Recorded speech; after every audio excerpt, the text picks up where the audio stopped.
Welcome to Earth, a love story. I'm your host, Robin Lassiter. And I know. I said I was going to be gone for a few weeks, and I am. I'm not here.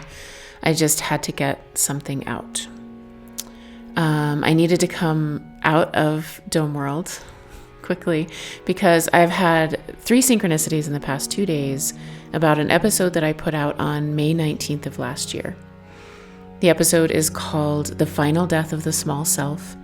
And because of these synchronicities and the people who've brought them to me, and because of all of my new listeners, hi, hello, welcome again, I've decided to reissue this episode.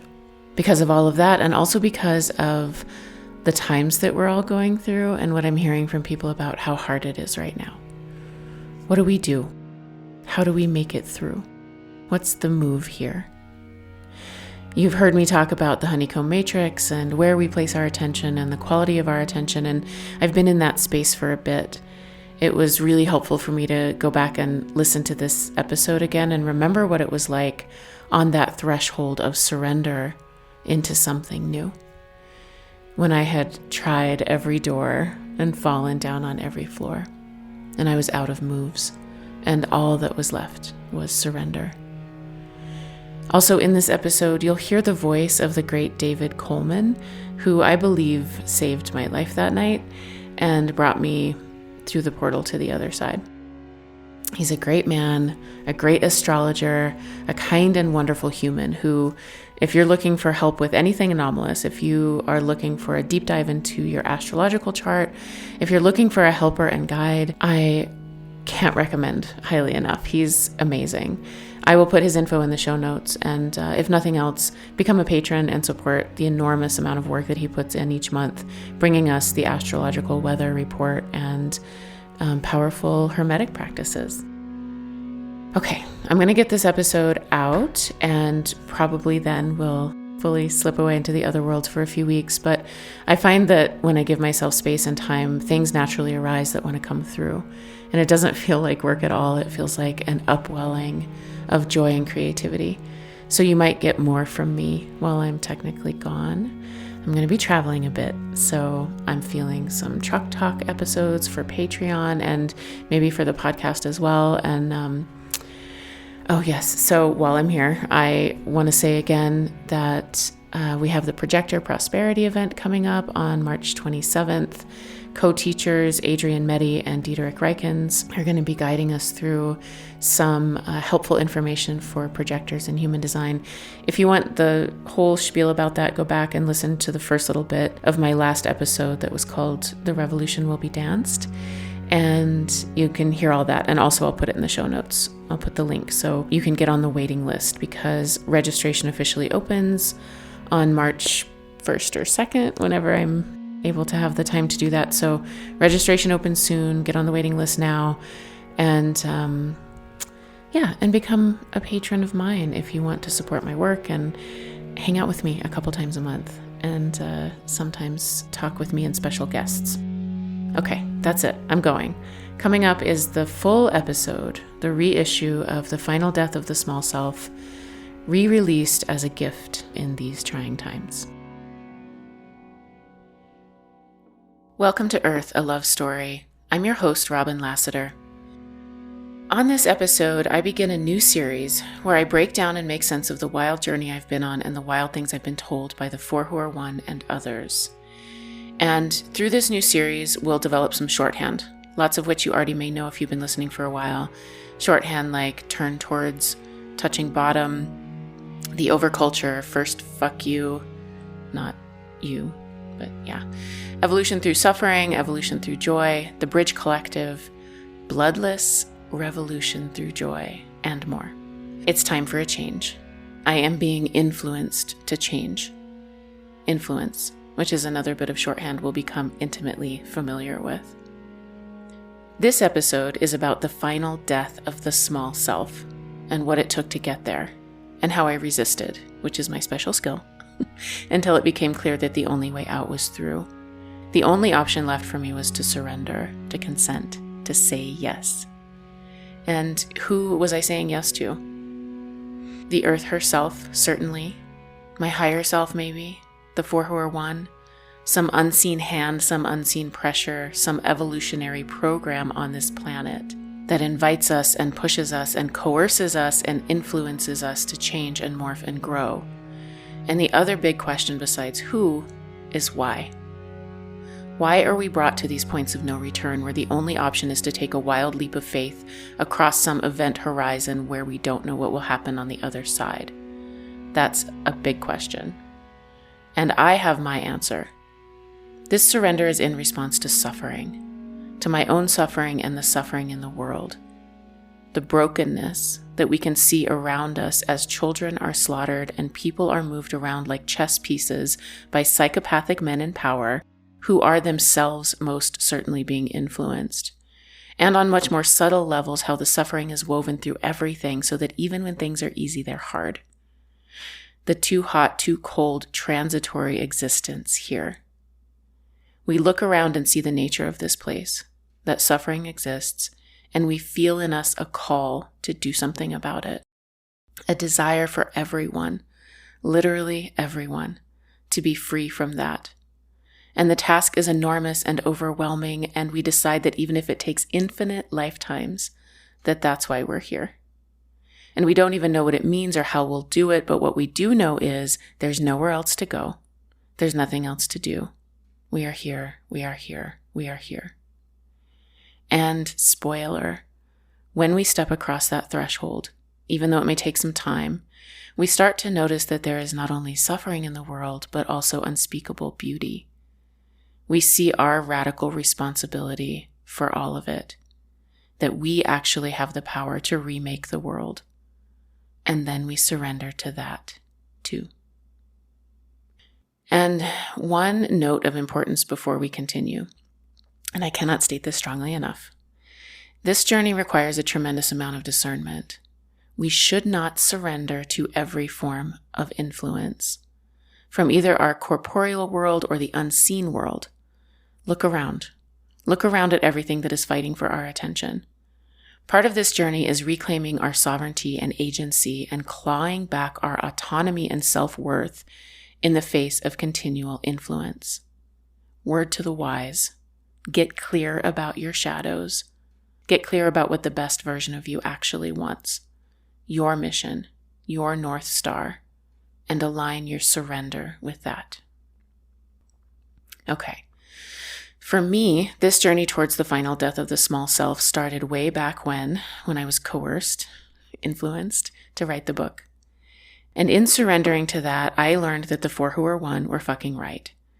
That writing the book did bridge the gap between two big blocks of my life. I went from a very burned out medical practice manager who was holding on by her fingernails and white knuckling every day to an author, podcaster, off-grid dome dweller, and joyful experiencer of other worlds and the people and beings who frequent them. And this has only been possible because after much kicking and screaming and whining and carrying on, I turned toward the thing that was calling. I surrendered. So surrender can also be called the turn towards it tool. I'd learned this trick years and years ago when I found myself in unsafe or unfulfilling or sick-making experiences and relationships of all kinds.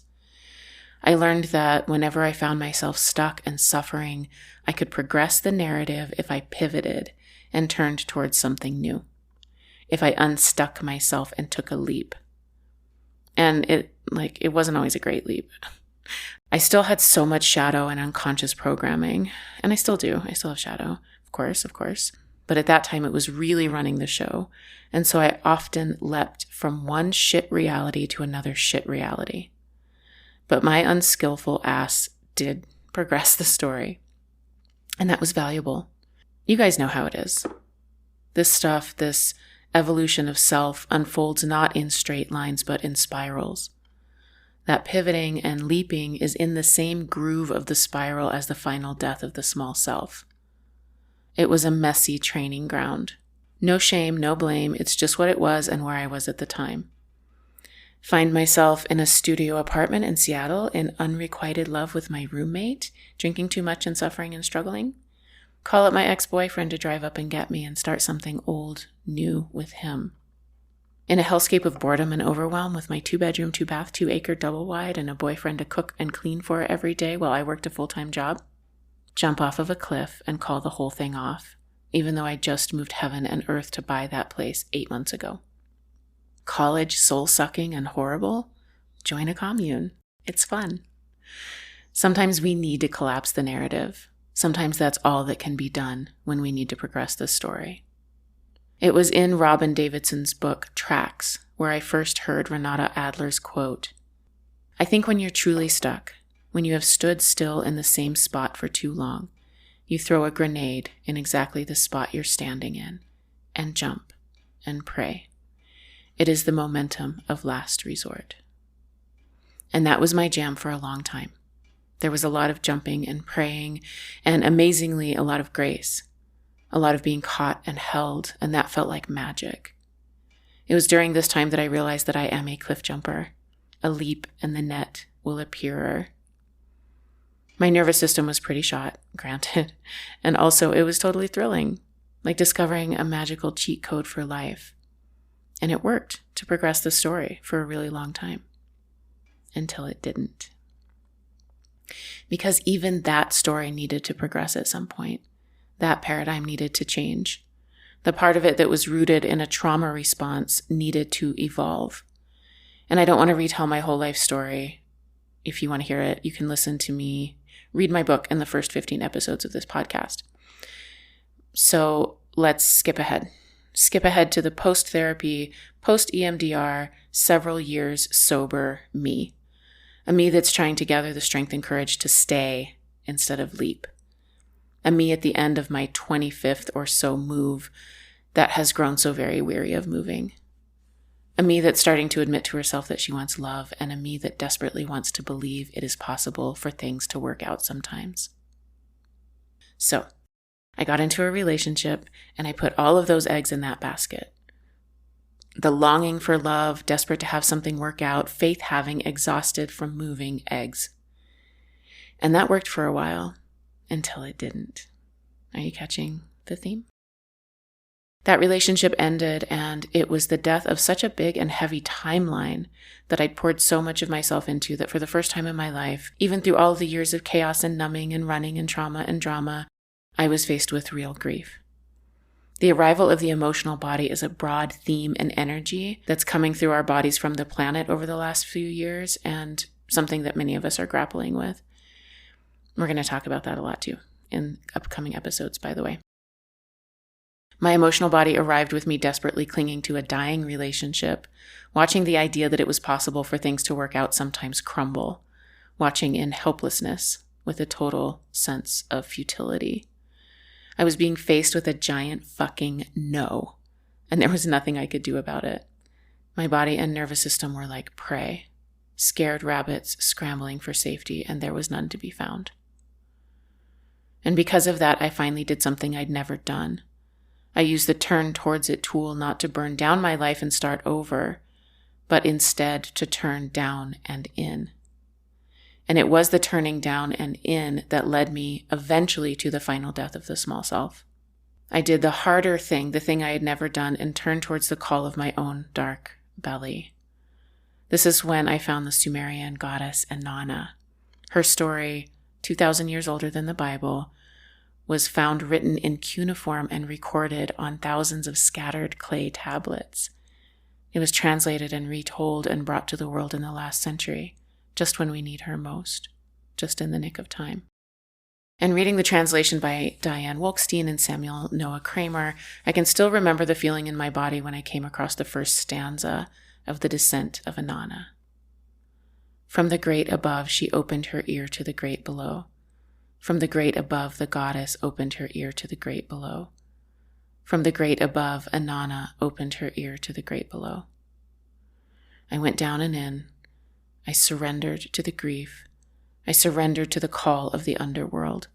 I surrendered to my own repressed grief and rage and pain. And spoiler for those of you doing this work, when I got down there, I found not only the emotions from the current relationship and situation waiting for me, I found that my dark sister, the great round, the uncried cry, was down there holding it all. I felt like if I cracked the door and felt even a shimmer of the enormity of that pain and grief, I'd never get off the floor. I felt like the carefully constructed world I'd created would fall apart. I felt like everything would change and I would be carried away. And I secretly hoped that I would. I wanted to fall down and let it all fall apart. I wanted to let it take me. I wanted to lay down and never get up, and I did, and it did, and I stayed down for a long time. And it came through in layers. First, it was me letting go of this relationship that I thought would save me from the gaping maw of death and endings and loss. I did it slowly, as safely as possible, and it was excruciating, but I made it through. But part of the reason that I made it through was because I immediately shifted my focus to another external thing that might save me. At the same time that all of this was going on, I was working with a cohort of women, and I'd also discovered the experiencer group. There was this electric new possibility in my life. A possibility that if the relationship couldn't save me, my connection to this other new special world would. I was half a degree away from notable and respected people that seemed to be interested in what I had to say. Maybe my book would get me famous. Maybe I would be seen and recognized and validated, and then that would make sense of my life. Another external savior. I replaced the relationship with this idea of the specialness of being an experiencer, and I started to pile all of the unrealistic expectations onto that. I didn't even know how it would save me. I just clung to the idea that it would. Okay, so all of that is the fucking intro to this episode. That's a setup. I had touched grief. I'd gone down and met Ereshkigal, my dark sister, and I was on the floor underneath the wave, and also seeing this other timeline emerging and desperately hoping that that would rescue me from my life. So as part of that, I started to pin all of my hopes on this very special sounding conference that was coming up where all of the big muckety muck dudes in the ufology world would be speaking and presenting and gathering. And I had really grown to respect these muckety muck dudes. Many of my new friends would also be there from the experiencer world, and who knows, like secretly, this is what I thought, maybe I would fall in love and get double rescued all in one fell swoop. This was the first Archives of the Impossible conference at Rice University in Houston, put on by Dean of Humanities, Dr. Jeffrey Kripal, in 2022, the first conference. And I was gonna go. And I don't know if I've talked about this, but until recently, I've had a really, really big fear of flying. And I also have a massive love of road trips. So I was gonna drive down in my truck, camping along the way or staying with friends or whatever. And it's a long fucking way from Southern Colorado to Houston, and I really couldn't wait. It was just going to be the thing to save me, and I ran towards that shit. Okay, so up until now, I've written out this episode. I've kind of laid out these ideas so that I can make sense of it. For this part of the telling, though, I'm going to speak it without any script. I'm just going to let it come through. I really want to tell you the story of the final death of the small self in real time and with presence. And I'm not going to hold back, even the stuff I'm embarrassed about. I'm going to tell you all the things. Fuck around.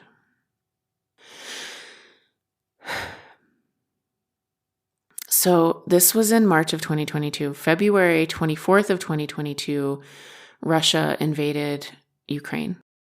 And I don't know how you felt at that time, but for me, it was like World War III is fucking possible and kind of on our doorstep. And it was horrific. It was kind of like October 7th of 2023, watching this horrific thing unfold on the planet and feeling it all and feeling helpless and knowing that people and children were suffering. And it was just such a heightened time. And so as I was driving down to Houston, that was very present. That was happening. I was having a trauma response while I was packing for this trip, just full-blown fight or flight. Felt really good to be packing up to drive away, just having that movement to get the fuck out of here, get the fuck out of anywhere, running towards this potential rescue that would save me from all the things. And as I was packing for the trip, I was pulling tarot cards from multiple decks like a maniac. And I know better than to pull multiple cards for the same question. because my decks very often will be like, I said what I fucking said. And that's what happened with this. So I pulled first the death card, got it, transformation, but like also, death. The next card I pulled was the 10 of Swords. And if you work with the tarot at all, you're like, ooh, yeah, that's not great. Pretty rough. And then I pulled the Strength card. And I was like, all right, cool. I'm going to pull one more card from this other deck and just maybe see maybe it's like a happy, fun card. Where's my 2 of Cups card or my 10 of Cups card here? So I pulled one more card and it was the Death card again. So that was fun and funny. Got the Death card twice, 10 of Swords and Strength. And I really should have seen the signs. I really should have seen the writing on the wall. Got in my truck, started driving south, and I thought, well, Roswell, New Mexico is kind of on the way. Never been there. I'm headed to a UFO conference. Let's go to Roswell. I arrived in Roswell, which is kind of like the town that I grew up in, just this sort of small town in the middle of nowhere, except it's covered in little green men, which I've always wondered about. Like, why has anyone ever reported a little green man as part of a abduction or experience? If you've seen little green men, reach out to me. I don't even think that's a thing, but that's how the culture has brought it into the world, and Roswell is full of it. And I loved it. It was great. It was kitschy and silly, and underneath it, there's a thing underneath the thing, So I walked up and down the streets of Roswell, and I bought some merch and some stickers, and I brought a sweatshirt that says Roswell that I still wear to this day and I love. And I didn't know what to do. I hadn't really planned about where I was going to sleep, but I thought, I still feel like I have some energy. I'll get on the road. So I got on the highway, driving out of Roswell, realized I need gas because I'm dumb. And I turn around, go back into town. And then navigation is still set. I think I was heading towards maybe like Odessa, Texas. And same navigation, and it just takes me a completely different way. And as I'm driving out of Roswell, the sun has set. There's still a little bit of light in the sky. And in front of me, I see, of course, a fucking UFO, right? It's just sitting there. And then as I'm driving more and more, it's kind of following me. And I'm just like, Jesus fucking Christ. All right, here we go. And I notice that my navigation has taken me a completely different way. So instead of driving down like the main highway at 70 miles an hour or whatever, I was on this kind of back road through these tiny little towns that kept making right angle turns. And it was like a 35 to 40 mile an hour road. And it was pitch black. There were no lights anywhere. It was in the middle of damn nowhere. And the only thing that I could see was every now and then these huge spurts of flames coming up from the oil derricks that must have been out there in the dark. And it was so surreal and bizarre. So I'm driving like this kind of back and forth, right angle, take a right, take a left, take a right, take a left.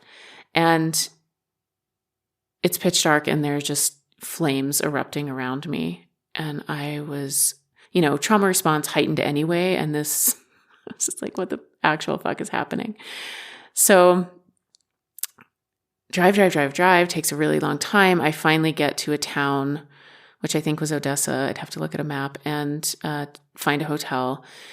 Get into the hotel room. It was very late, and I opened my laptop, and a friend of mine from Australia had sent me a PDF about ley lines.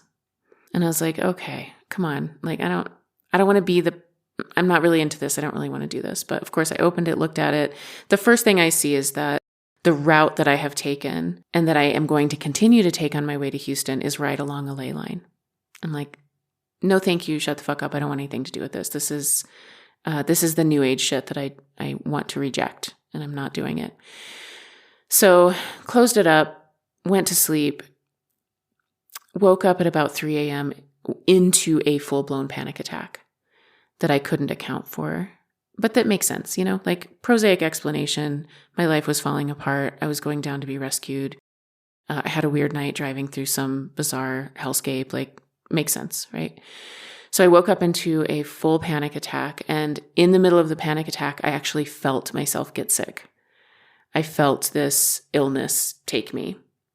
I used all the tools that I have to deal with panic attacks. I eventually went back to sleep, woke up really early in the morning, and I was still in communication with Jupiter, who's the guy that I was breaking up with.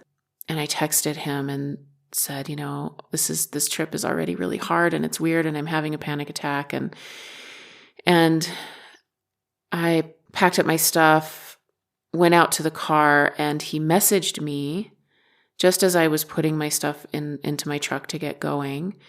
And I looked at the message, and he had sent me a picture of a bee and said, "Don't worry, you're safe and you're being guided." And this is not something that Jupiter would say. Like, he was not really into this stuff.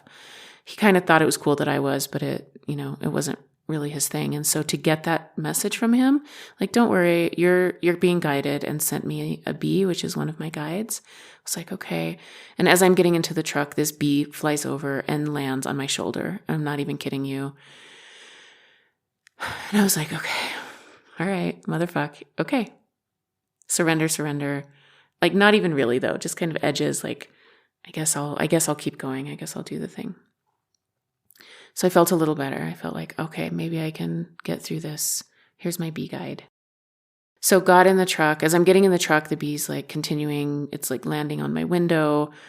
It won't go away. I finally open my window. It comes in. We like hang out for a while, and then finally it goes on its way. So I get on the road, and I'm listening to random podcasts or whatever. I don't know how this comes up, but this podcast comes up where Dolores Cannon is talking. I think it was a YouTube video maybe.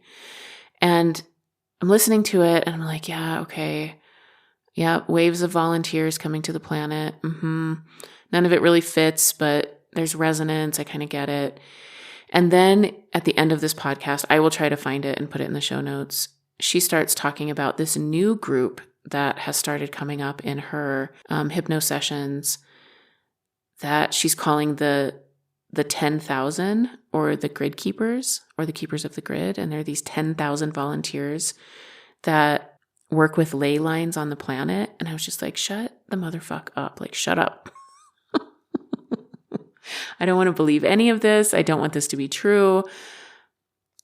I know that I'm driving along a ley line to get to Houston, and I know that book got sent to me last night. This is a synchronicity I want to ignore. I'm not interested in doing that. It's just so cringy. You know what I mean? It's just such fucking cringe. I didn't want to do it. But the synchronicities just would not stop around that stuff. It just kept going and going and going as I'm driving. And at some point, very angrily, I decide to maybe follow the signs. Like, okay. It was again, these like little moments of surrender. Like, all right, okay, maybe I'm this person and this is what I'm supposed to do, and I'll follow, and maybe I'm supposed to like buy a crystal and bury it somewhere, and fucking fine, I'll do that. So I'm driving along, I'm pissed, I'm resisting. I'm eating like shit, by the way. I'm stopping at like fast food places and drinking a lot of coffee, and I really feel sick. Like I'm not feeling too like sick from whatever sickness arrived in the night, but I'm feeling like my body is just feeling really gross from all the crap that I'm putting into it. And I'm just the whole time in just one big trauma response. So that night I make it to Austin, and I have a friend who has a place in Austin, and he was actually going to be at the Archives of the Impossible conference. I'm going to get him on the podcast at some point because he's a very amazing, cool, fantastic person. But anyway, he let me stay in his place in Austin. And so I got in. It's very safe, very lovely, very quiet. Got into bed to go to sleep, and instantly taken into these realer than real dream experiences of being in Ukraine with this guy whose apartment I'm in, and with my friend David Coleman, who is a profoundly gifted astrologer and hermetic magician. And so in this very real, not, dream, but more than a dream state, the three of us were moving through kind of the war-torn streets in Ukraine, helping people get away, directing people, helping people who are suffering. And I know that I'm not the only one who's had this experience. Like, I know that you guys out there, many of you have. It was like working all night, and it was very heavy, and I was very grateful that I could at least be doing something. So I woke up very early the next morning, and I was sick, and I felt it, and I was like, fuck. So this was still, 2022, early 2022, COVID, definitely a thing. And so I went to a pharmacy, and I put on a mask, and I went in and I bought a thermometer. And I came out and took my temperature, and sure enough, I had a fever, and I was not feeling well. And I was, in fucking Austin, and Houston's right there. And I was sharing a hotel room with somebody in Houston, and this person had a little bit of a compromised immune system. And I'm just watching this morning play out and watching my temperature go up and up and up. And I was like, Jesus fucking Christ, I'm not going to be able to go to this conference. And I couldn't. But I was like, I'm all the way down here. I'm at least going to go see the ocean. I'm just going to drive to Houston. Who knows? Something may happen. Maybe I'll feel better. Maybe it'll just go away. I'm just going to keep driving. Okay. So I'm also really suddenly grieving the fact that this external savior that I thought was going to save me, and I was going to meet all these amazing people, and like maybe I would be discovered and people would think I was special and cool. Like none of that was going to happen. This thing that I had set up to be the thing that was going to save me was not going to happen. And I was sad, and I was also pissed. Like I was really, really angry, and I was feeling very sorry for myself. And I was confused, and very confused about the ley line stuff. And I told some of my friends about it, and they were so affirming that also pissed me off. They were like, "Oh yeah, no, I've suspected that about you." I'm just like, "What? Shut the fuck up. No, you haven't. I'm normal. Stop. Like, I don't want to be this person." Can you hear it? Can you hear me? Losing my mind. So, drove down to Houston. I don't know if you can hear that. I don't know if the microphone picked that up. If it did pick that up, that was my moon app telling me that the moon has moved into Virgo. So that's perfect for recording this episode. That's hilarious. I was like, I'm going to just drive to the ocean because it's right there. I'm going to go see the Gulf of Mexico. And so I texted Jupiter again, and I said, I'm sick. I'm pretty sure I have COVID. I didn't test yet, because I was just newly sick and I didn't think it would show. And either way, it didn't matter. Like whether I had COVID or not, I was not going to go to the conference and potentially get everybody sick. So I texted my ex-partner Jupiter, and I said, this is what's happened. I'm so sad, and I don't know what to do. And in response, he just sent me coordinates, like a pin from Google Maps, And I was like, what the fuck is happening? It's very weird. This is not his thing, like guiding me to this place. It was very strange. I was like, well, I've come this far. May as well keep going. In terms of like another little moment of surrender, like, okay. And the point that he took me to was like the Antipodes, this tiny little point of land that reached out into the Gulf of Mexico farther than anything else around it. And I think it was like a state park or something, so that I could, maybe camp there and spend the night, whatever. So I followed it, drove through Galveston. It was really beautiful. I was like, oh, it's a cool place. Drove, got to this beach. And, again, like pissed, suffering, didn't feel good, feeling sorry for myself, feeling really rebellious towards the guidance, and basically told the 4 who are one as I'm getting out of the truck.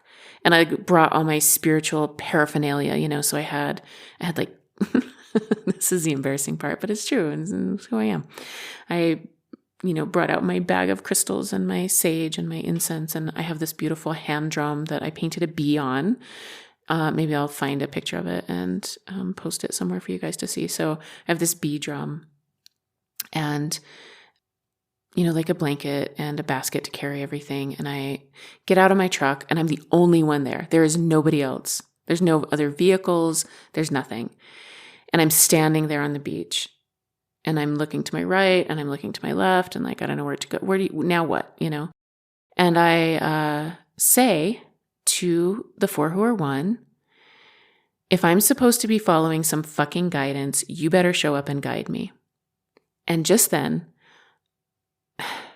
the word ashwagandha floats into my brain and I smell the smell of a horse, which I know so intimately because I grew up with horses. I know what a horse smells like. This was undoubtedly, beyond a shadow of a doubt, this was the smell of a horse. And later I looked it up, and I don't know if you guys know this. I didn't know this.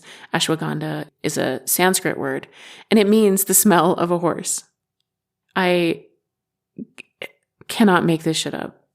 I'm like, fuck, all right. So I'm like following the smell of a horse down the beach, and I kind of walk towards the water and turn left, and I go around this sandbar. And so just walking down the beach, finally come to a place where it's like, okay, this is fine. I'm going to sit down here and do whatever I'm here to do as some sort of fucking grid keeper. I lay out my stuff and I sit down on the beach and I look out into the water, and right in front of me are these like massive oil rig things. And it's not like a beautiful, expansive view. It's like very industrial. I'm just like, what the fuck am I doing here? So I'm sitting there and I notice in front of me, like right in front of me in the water, about, 30 feet away or something. And the waves are super gentle. They're just like lapping back and forth against the shore, not big waves at all. And in that kind of lapping water back and forth is something that's like rolling back and forth in the water. And right in front of me, like right there. So I get up, I go over there, and it's a dead seagull. I promise you I'm embarrassed telling you this story, okay, you guys? It's a dead seagull. I'm like dramatically suffering. And I'm like, what is this? And I was like, okay, well, I guess the least I can do is sort of honor this dead bird and take it out of the water. It's just so sad kind of being pushed around by the waves in there. And so I got 2 sticks and I brought it kind of close to where I was sitting. And I was like, I'm just going to drum for like the suffering on this planet and for the loss of life. And then I'm going to bury it. And that's going to be my sort of act that I do down here at the ocean. And, on this trip where all of my small dreams fell apart. So I'm drumming and I'm pissed and I'm crying and I'm feeling really sorry for myself. And it's very, very dramatic. And there's a lot of suffering. And I'm kind of surrendered, actually. I'm just like, okay, I'm here. I'm doing the thing. I'm doing it earnestly, out of love for the planet, out of love for this creature, this dead bird. So this goes on for a while. And I look down, I look over at this dead seagull, and its eyes, which had been like dull and crusted over with sand, are like bright and clear and looking at me. I was so surprised by this. And almost instantly I was like, motherfuck, like now what am I going to do? This bird isn't dead, but it's not well. Like what the fuck am I going to do? Its body was still limp. It was like resting its beak in the sand, and its beak was all covered with sand. And, it looked, other than its eye being like bright and alive, it looked dead. I was just like, Jesus Christ. So I kind of look at it out of the corner of my eye, but just kind of keep drumming and keep doing the stuff that I'm doing and really trying to, to honor that life of this bird that matters, just like all of our lives on the planet matter, and in the back of my mind, though, I was thinking, like, if this bird is mostly dead and suffering and I pulled it out of the water instead of just letting it die, I'm responsible for it now.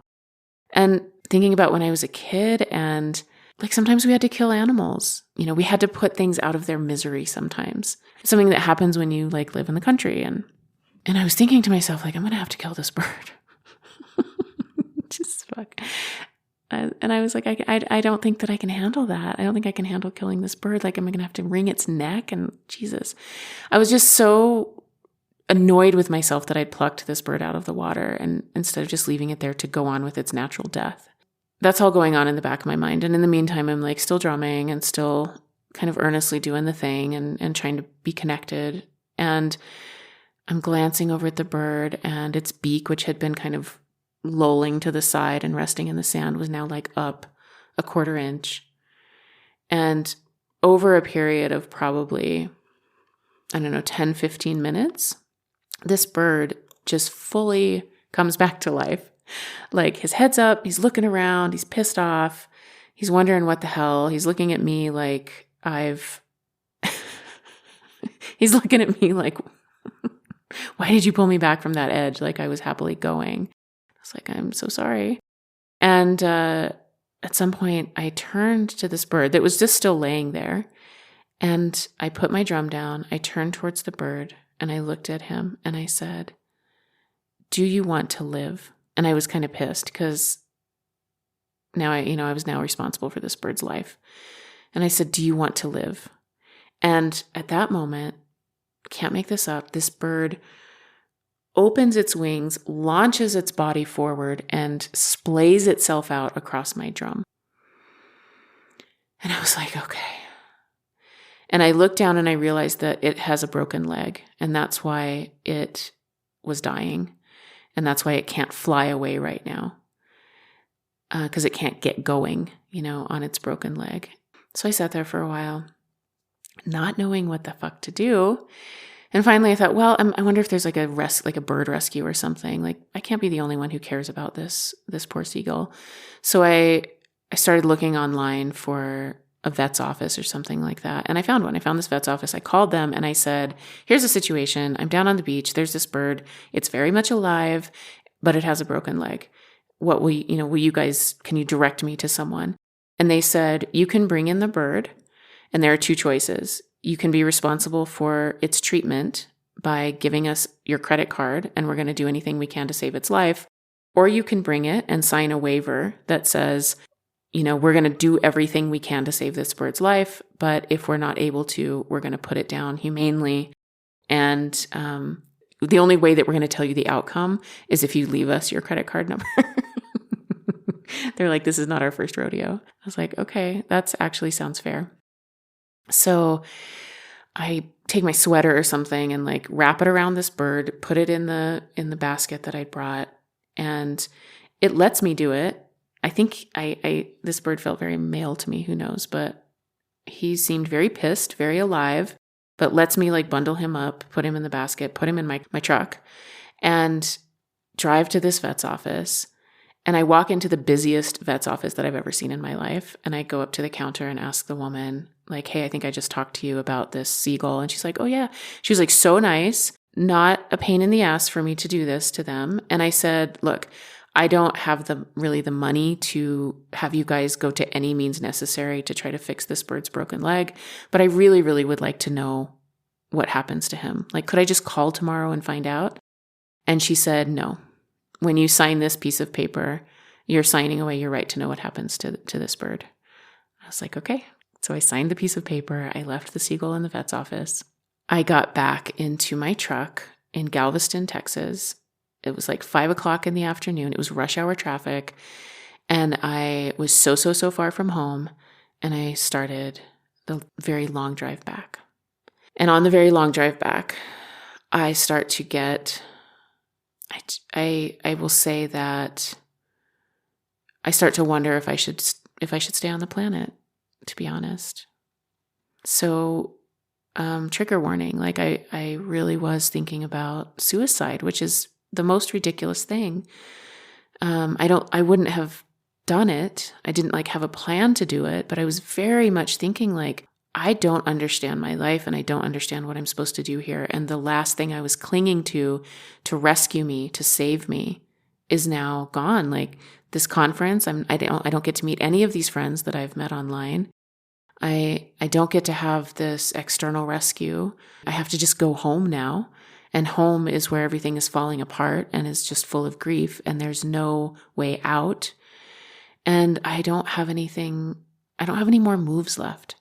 So I'm like, it's an outsized reaction to what's happening, but it's real. Like, I'm really, really feeling all this suffering, all this deep pain.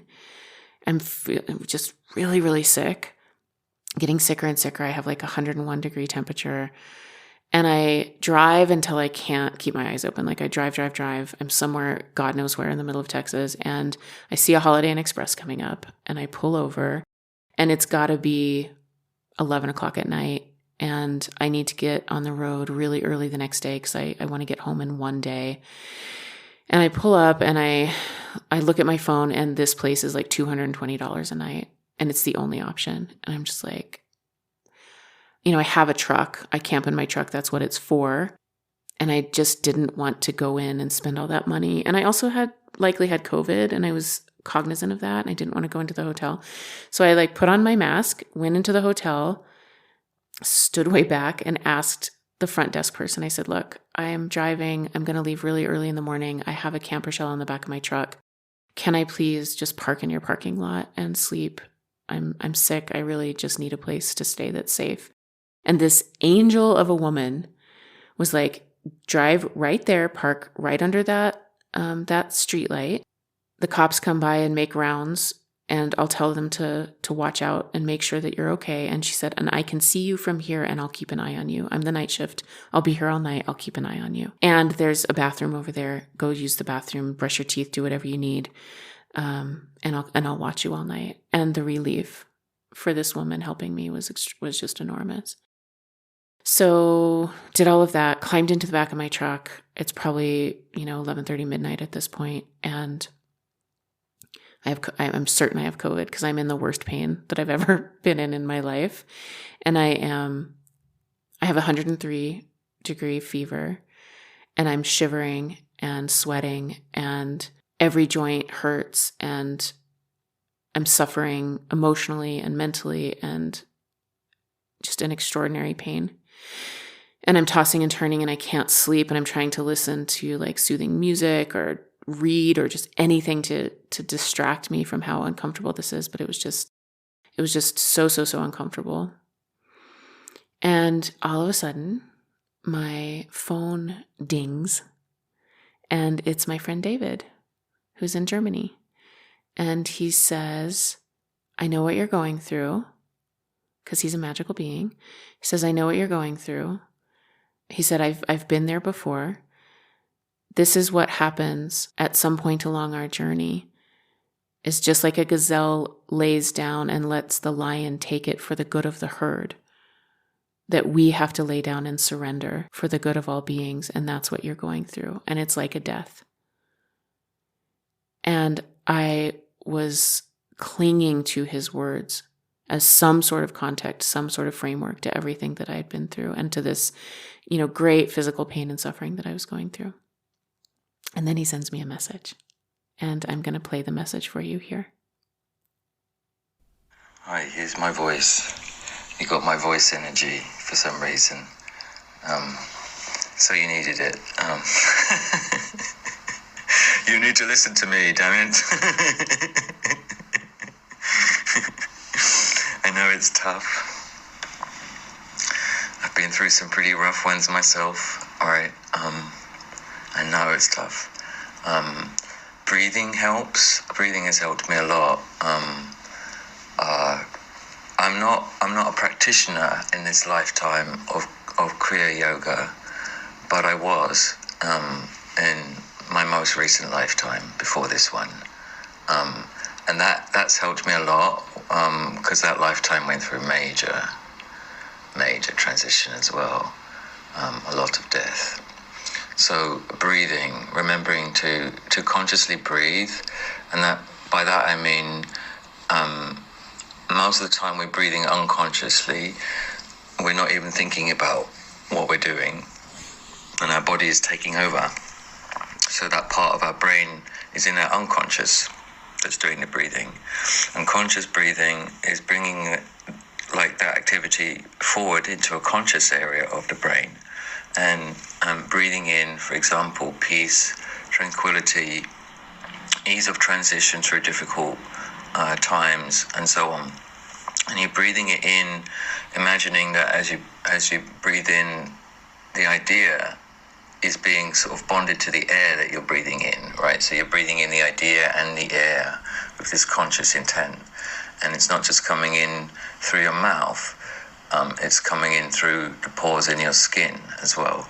That's called conscious whole body breathing. And it's a very simple, magical technique that all beginning initiates are taught, basically. Very simple. And you can use it in a number of ways, of course, as well. The quality could be courage instead of peace, or ease of transition, and so on. So try focusing more on your breathing in this time, because it's very powerful, and it will help to integrate a lot of the stuff that you're dealing with and help you get through it. And just remember, I'm here for you, all right? Although there's other stuff is going on in the world and it's major, you're just as important to me, all right? So it's all a matter of relative scale, and that is that the operative word there is relative, not scale, all right? So it's all equally important to me, because I see it all as being part of the same. So talk to me if you need to. Don't think that it's adding stuff, right? What it's adding stuff, if you need to talk to me at these times, what it's adding is details. It's adding more information. It's not adding more burden, all right? So I love you so much. Scorpio loves you so much. My tarot reading before I left for this trip, the death card twice. Yeah, Ten of Swords, all right, yeah, that's not so pleasant. And Strength, okay, yeah, that's clear, right? That's clear. It's not going to be easy, but you've got the power to get through it, the strength and the will to get through it, and it's a necessary transformation. All right, 1:40 a.m. Wow, okay, you better get some rest. I love you so much. And let the stars shine upon you, and sleep with the angels, please. So I listened to that message. I must have listened to it, 30 times. I just listened to it over and over and over again. And it kind of saved my life. And after doing the breathing practice that he recommended, I finally fell asleep. And it was about 1:30, 2 o'clock in the morning, and I entered into this altered state as I slept, and the whole night I felt David with me, and he was opening up all these channels in my body, and he was showing me how to let go. He was showing me how to go through this transition, this death. And I woke up, and everything that I had been resisting in my life, including the shitty food that I had been eating and not wanting to give up, including the coffee that I had been drinking that was making me horribly sick. And I knew it, and I kept doing it anyway, and I just was making myself suffer, including all of my small dreams and personal desires and desperate need for rescue was gone. It all was transformed.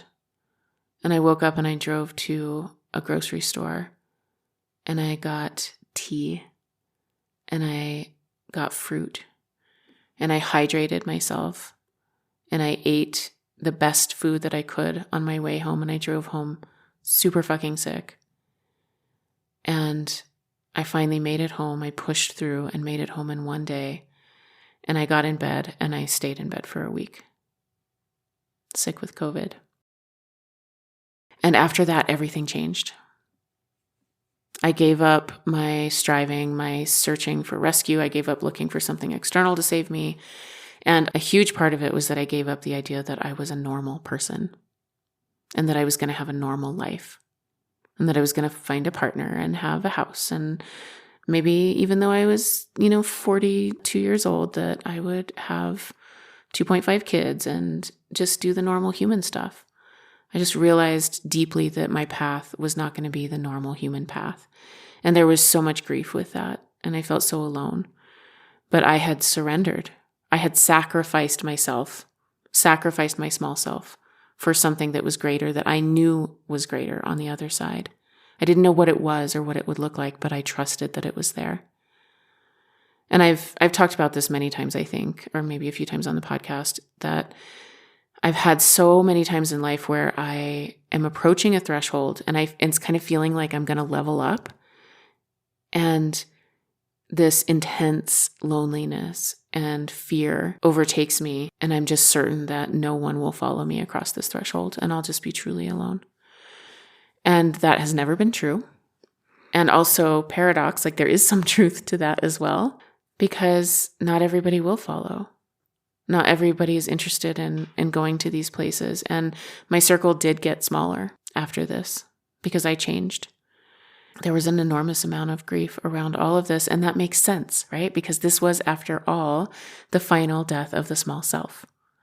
And every little death and big death invites us into grief. And our bodies are actually made to grieve, just like they're made to laugh. And they're actually made to do it in community. And we used to know that. And we used to have cultures that would hold space for the grief that comes through for the little and big things. And it used to be all woven into life and held as both sacred and somehow not as big of a deal as it is today, since we've cast that into the underworld along with anything else that can't be rationally weighed and measured. And so we know it's been down there with our dark sister, growing stronger in the shadows, growing more terrifying and more difficult to approach.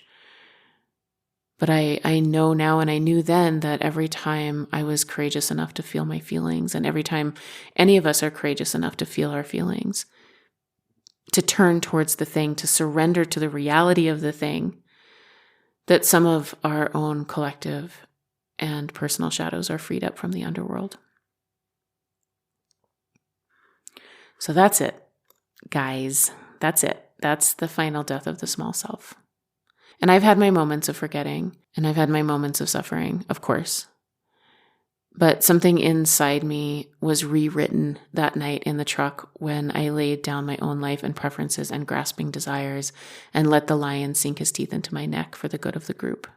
Now, what it looks like for me is that I'm constantly seeking for ways to let love move through me instead of desperately seeking to bring love to me.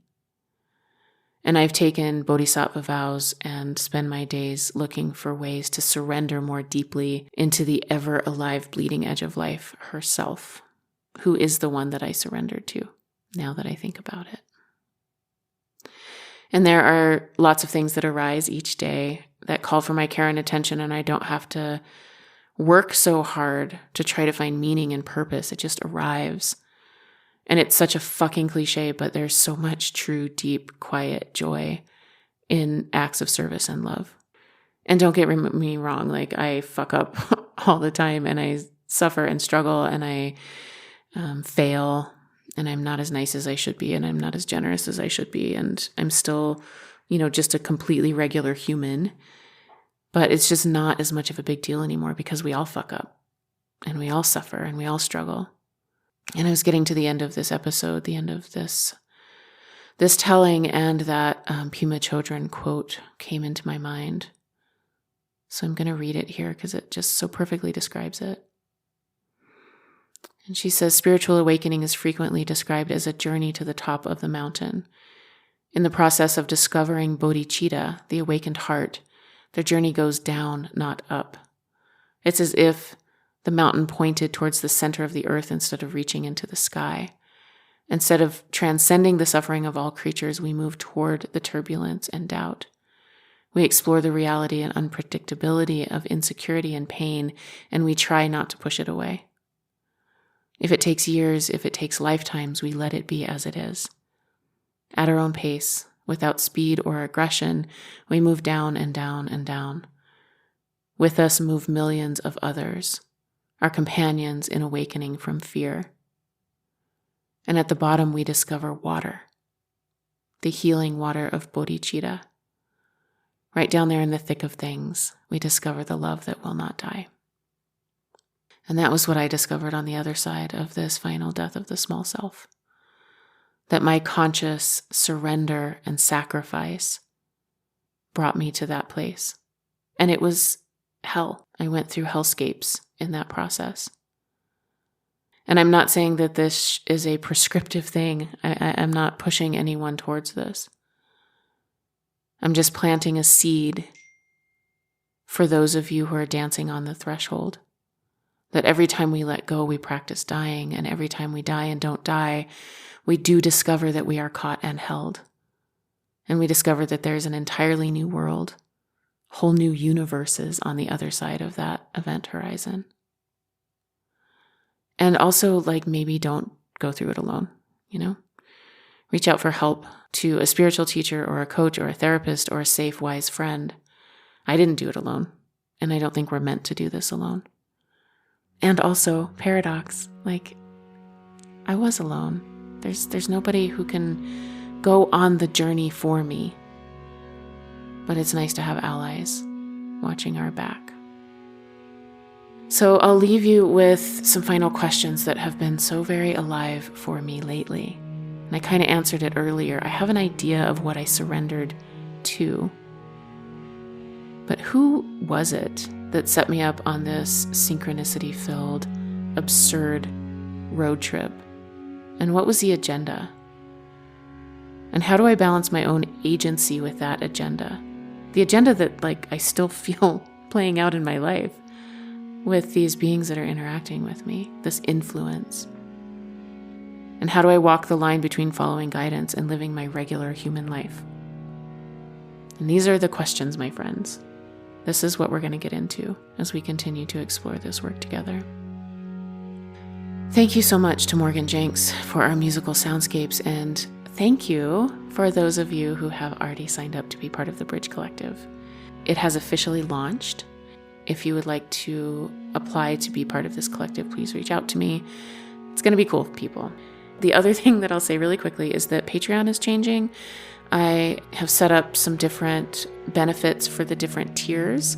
And I've also created a new tier called the Bridge Collective, which is $15 a month. And it's for people who want to get in on the resonance and the ideas that are happening in that space, but don't want to join the community.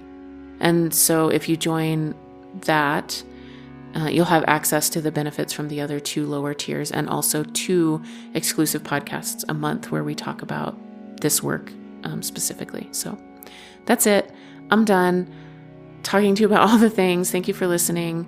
If you want to learn more about any of this, check the show notes or go to my website to reach out to me directly, which is honeyheart.me.